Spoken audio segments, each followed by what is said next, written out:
In every fairy tale I've read, there's this denial of falsehood, sudden clarity by which the hero defeats evil, gets a kiss, marries his miss, happy ending, real and implied.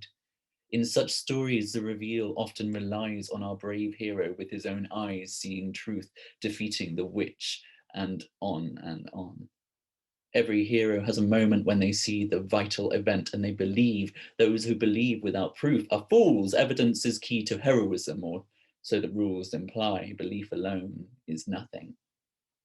This story that I've just imparted is sown in all the many hearts of men across the world. But men, I say this to you, fairy tales are wrong.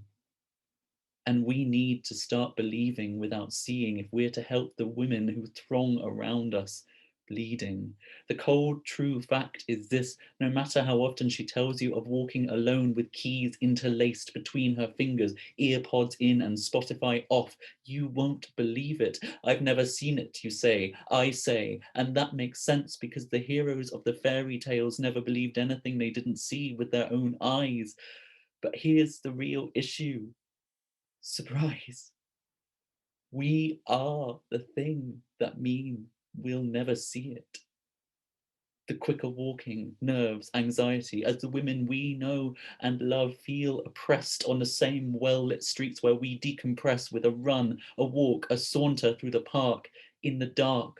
Our manly frame and shoulders are too big to fit through the pathway through which all women must walk.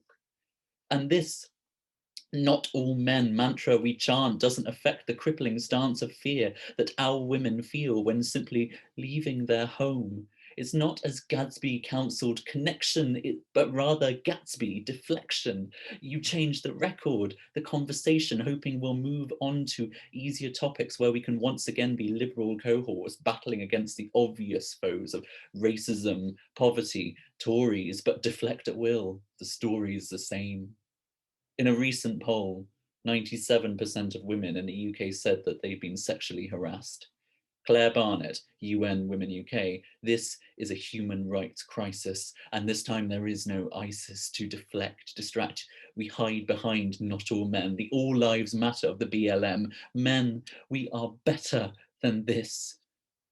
Ask your sister, friend, your mother, ask 10 women, then another. I'm not asking you to believe without evidence. Ask all your friends, feel it out, begin to sense. But truth be told, we know already and don't want to admit that's scary.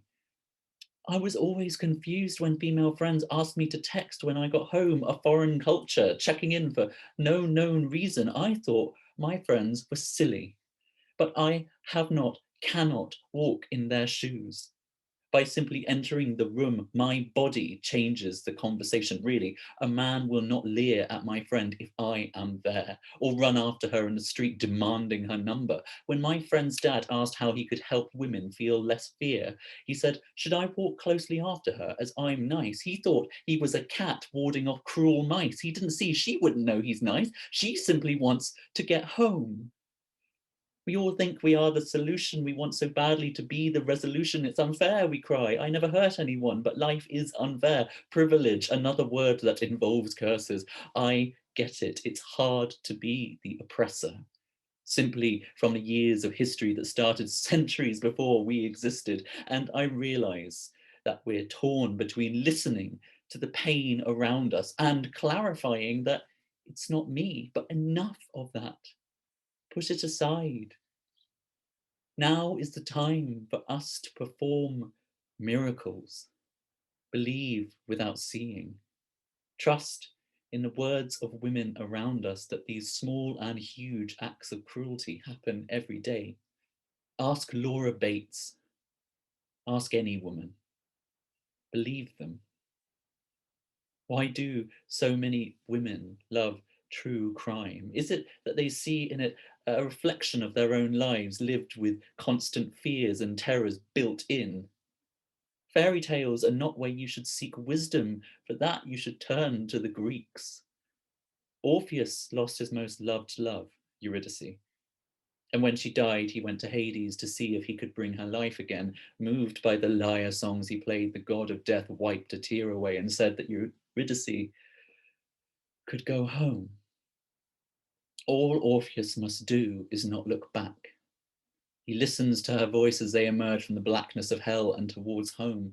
But something suddenly was changed within him. He couldn't believe that she was there, despite her assurances and frantic prayers. And filled with righteous manliness, he paused in hell, and she stood helpless. And he looked back, only seeing where she had once been, the shape around her disintegrating into air, nothing left but memories as he stood there alone. If he had given credence to her words and trusted in them, carried on, the story would be different. Because no matter how far any one of us roams, all you and I want is to be able to get home.